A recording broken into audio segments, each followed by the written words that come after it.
నల్లేరు చట్నీ. ఎప్పటి నుంచో అనుకుంటున్నాను నల్లేరు చట్నీ చేయాలని. ఈరోజు అలా మేము బయటికి వెళ్ళి వస్తుంటే నల్లేరు కాడ కనిపించింది.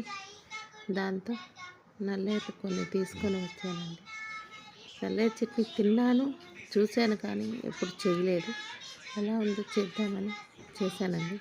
ఫస్ట్ నల్లేరుని తీసుకొచ్చి శుభ్రంగా వాటి ఈనెలు పీసులు తీసేసి ఇట్లా తీసి శుభ్రంగా అట్లా చేసుకోవాలండి. పైన పొట్టు శుభ్రంగా అట్లా తీసేయాలి. అలా మంచిగా పచ్చగా వస్తుందండి. తర్వాత వాటన్నిటిని శుభ్రంగా కడుక్కోవాలి.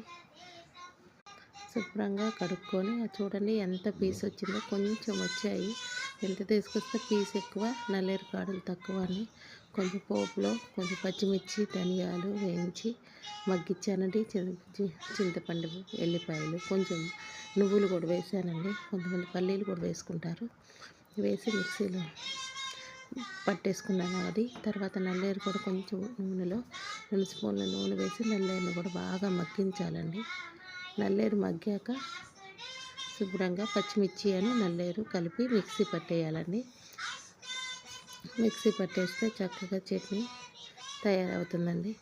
కొంచెం పసుపు, సాల్ట్, చింతపండు, వెల్లుల్లి, కొంచెం జీలకర్ర, నువ్వులు, పల్లీలు, అంతే అండి. ఎండుమిరపకాయలైనా వేసుకోవచ్చు, పచ్చిమిర్చి అయినా వేసుకోవచ్చు. నేనైతే పచ్చిమిర్చి వేసేసానండి. చూడండి మగ్గాక ఎంత కొంచెం అయిందో, తెచ్చినప్పుడు అంత అయింది.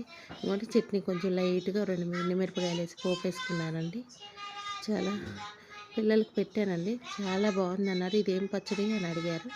ఇది వెరైటీగా ఉంది, చాలా బాగుంది, చికెన్ కన్నా బాగుంది అన్నారండి. అదండి, మీరు కూడా ఒకసారి ట్రై చేయండి నచ్చితే.